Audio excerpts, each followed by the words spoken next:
Space.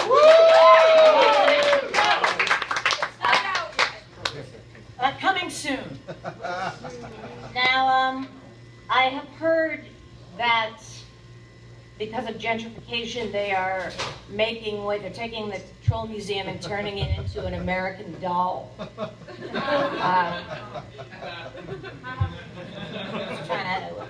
What could be a thing you could apply? American Doll, that's gentrification. A consortium named Core Developers is doing that. So that's not a joke. I mean, clearly. Not a joke. Here's an issue. I'm a bit rusty. I've been doing stand-up since 1985. That's a real year for some of you. That really happened. That is not manufactured real. And yet I haven't done stand-up since May 31st. My birthday. Happy birthday. That's why I stopped. Because I was in Vancouver and I'm not plugged into the scene there, and then I just got back, and then luckily I did one set the other night, but I'm very rusty. I'm sorry to say. It's weird. You would think that, but you know, luckily for you guys, I never was a strong joke writer. So, now, today was NYU dorm move-in day. I don't know if you know it, but it happened, and people were starting to line up at 5 a.m. And every year I've thought this, why? Just take her easy, wait till the end. Do you know what I mean? Everybody wants to get in early to do it. Those elevators can only accommodate so much. And then I was thinking, just do it now, go now. Smooth as silk, but people feel it's important. Again, it's just an observation. I'm so sorry. I just feel like people think that it's important to be there early, but there was a line. And then, as I was walking here tonight, I overheard this. I'm not pretending this just happened. It is of no benefit to me to lie to you about that. Not here, not now, not at the cake shop. But I was walking here, and it was 8th and near 8th Street, sort of near 20/20 vision where I get my glasses. Mercer. Mercer, thank you. Specificity is important so that you understand that I'm not making this up as I go along. And there was a family, I'm assuming, who just moved in their child. And then one of the members of the family, it seemed like an aunt possibly, said, if I could go back in time, I would like to relive the summer before high school. And then she said, I would go into high school, I'd be semi-popular. She just chose semi.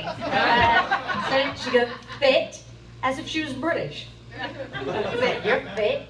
Lily Allen song this. And I'd get good grades, and I'd participate in everything. Now, presumably, she's under the impression she would have the wisdom of now. Then, that's not what happens if you go through the portal. She's still going to do everything the way she did it. I wanted to say something, but I thought it would seem, because I'm at that point, I'm 50, but I still dress like this, so I'm now on the precipice of looking off. You know what I mean? Like, it's inappropriate. My look is inappropriate, but the amount of money, energy, and time it would take to shift Ann Taylor's Law, things of this nature. It's not right for me. I don't want to put the time in. In this economy, Garafalo's career isn't where it was. I can't, you know. Can I afford it, Susie Orman? No, you cannot. Denied. I know you people don't really put a lot of stock in Susie Orman, but you should. How many of you have an 8-month emergency fund? Living will, revocable trust? Are you leasing a car? So smack your face. Don't say you're leasing. And do not co-sign for a student loan for your children. How many times does she have to say it? You're denied. Now, then another member of that extended family said, why even think about going back? I got no regrets. Now, usually when people say that, it's with a petulant tone, and what it means is, I got a lot of regrets. It's very, but also, if that is true, no regret. What are you, a sociopath? Nothing. Nothing. From cradle to grave, almost. Nothing. No regrets. I find that arrogant. I should have said that, too. I didn't. Now, here's another thing that did not happen recently, but I believe it's timeless. because I was watching Susie Orman last night, and on the Can I Afford It segment, a person who had served asked if they could afford a vacation to Australia. And of course threw in that they had just gotten back from Afghanistan. Gilding the lily, but okay. And then, as a Pavlovian response, as people do, Susie Orman said, "Thank you for your service." We have no idea the character of this person when they were over there. We have no idea what they did or didn't do. Now, what I think is a response that it can be appropriate is, I'm very sorry you had to go through that. I'm very sorry, especially if you were in Iraq. I'm sorry that you were duped. I believe we should be thanking those that tried to stop it. Code Pink, the late Howard Zinn, Amy Goodman.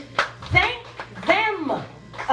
Also, you can say, I'm very sorry for what you had to go through in your service. I'm sorry that happened. I hope you did good things and feel okay about it. I'm sorry about Walter Reed Hospital and that you shan't get any care afterwards. Those bumper stickers meant nothing. Support the troops. It's just an empty, it means nothing. It's always said with a threatening tone to support the troops. As if, like knuckle supper. It's like the Puerto Rican Day Parade, no offense. But, and St. Patrick's. But if you like getting hit in the face, go to the St. Patrick's Day Parade or the Puerto Rican Day Parade. That's pride. That's pride. Anyway, it's just, and also, why are we not thanking people that work with Doctors Without Borders, Greenpeace, Social Teas, all these things? Why are they not thanked for their service? Again, see, I told you I can't write jokes. I'm sorry. I know I only have 10 minutes. Has that been 10 minutes? More. Keep going. Oh, no, I wasn't pandering. I mean, honestly, I wasn't. But your validation is vitally important to me. I'll be very frank about that. I desperately need to be well-liked by all and sundry. Even people I can't stand. If they say something, that's why I have no truck with social media. Can't have it. Can't have it. I don't use a computer. I know young people don't believe that's possible. I really don't. And then the first question, usually when I say I don't use a computer, people say, how do you get your email? And then I say, I don't. And then they say, how do you email people? I promise you that's number one and number two. Now, on the subway, this is going to be another dicey thing that's going to sound bad, but when you're held hostage, there's a certain person who is, let's say, between jobs, between homes, who comes in a subway car with a tone of voice. Good evening, ladies and gentlemen. Oh! That tone! That pitch is coming! The story! I can't, I always have singles at the ready. Let's nip it in the bud. I have this thing, I don't need the story. Don't want the story. None of us do. And I have compassion for your plight if indeed your story is true, but I don't even want to be judge, jury, and execution. Let's just not have a story. Here's some singles. And then usually that nips it. Sometimes they keep going in that tone. And then comes the thing about being a veteran again. Don't need that. Don't need to hear it. And also, and I've got kids and a wife and the God bless you. Don't bring any, all of, you know what? If the person said, good afternoon, ladies and gentlemen, I am a pacifist. I have fought against every incursion. I have decided to not have children and a spouse because it's the road most traveled. I have no need for it. And I'm an atheist. Now we got us a horse race. Now you got my attention, and now more than singles. More than singles. You can. It's like when I see any person between homes with a pup. Yeah. The dogs, they get the money. Whenever there's a very lean pit bull. Oh. Okay, the last but not least, there's a newish thing with young people. This is, maybe you guys are more familiar with it. I'm not gonna lie. Is that newish? Prefacing, like, hey, I'm not gonna lie. And then it's usually followed by the most innocuous statement no one would ever doubt the veracity of. Not gonna lie, love thin crust pizza. If I hadn't tripped over the crust, that would have been. Maybe we go back to one. Not gonna lie, I love glycerin soap. See, there, I changed it. But what I'm saying is is, why are you prefacing it with I'm not gonna lie? Unless you're gonna follow it. Say it was the thin crust pizza. Not gonna lie, love thin crust pizza. And I frequently wash my face with it. Then I'd say, yes, all right. Thank you for your candor. I didn't expect that. Much like the leftovers, which I'm missing right now, but it'll rerun again tonight. Oh, Tom Parada, what have you done? I don't know if you know about the leftovers, because you kids probably don't watch TV. No. At least We're not on when the it's on. internet. We're You don't- on the internet doing social No, media. I was gonna say or when you watch things, it's in a thing that's not a television set, Right. thereby disrupting the Nielsen ratings. Yes, it's a dinosaur, but that's why shows keep getting pulled, because they're not tracking when you are watching it. They just do it the first time, and the leftovers has got me. It's got me, and thank God Rome is being re-aired on HBO Signature. Did you watch Rome? Did you watch Rome? Oh my God! On HBO Signature, which is, I'm so thankful because it allows me to reinvestigate the assassination of Julius Caesar, which I take issue with. Treason or tyrannicide? I fall on the side of treason. Brutus and Cassius, sorry, spoiler alert. Spoiler alert, Brutus killed Caesar. No, Spartacus is not part of what happened in the Senate House. I understand why he said that, but Ciaran Hinds, who plays Caesar, I met him. This will be the last thing, and I promise I'll leave. No. I was in Vancouver in an elevator. Ciaran Hinds, not only Caesar, but Mr. Rochester in Jane Eyre with Samantha Morton, that you can sometimes see on PBS late night or Ovation now. Too many commercials. Thrilled. And I never say these types of things, but I was like, oh my God, I have to say, Rome is one of my, and when you were Mr. Rochester, I mean, not like that Fassbender, who was in the new Jane Eyre. Yes, I enjoy him. That is not Mr. Rochester. He's not supposed to be attractive like that. But I'll take it. The only thing that was comparable, besides meeting Albert Brooks many years ago in Carol Burnett, that was a thrill. And Bill Murray.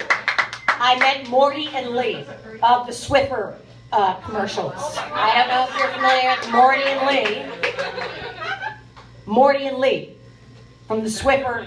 There's these things called commercials. And this product called Swiffer, where it's like a cotton pad that if you don't like to clean, as I don't, but you just like to do cursory swipes and call it a day, Swiffer will do it. And Morty and Lee is this real life couple who I met in an elevator. He's 91. Oh, that was right up there with Caesar. It really was fantastic. Jen, in summation, I would like to say if Jacob Reese were here today, chronicling the injustices, Margaret Sanger,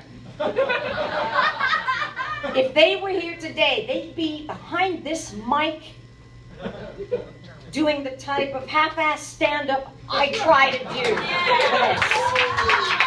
And I want to thank you for having me, and thank you all for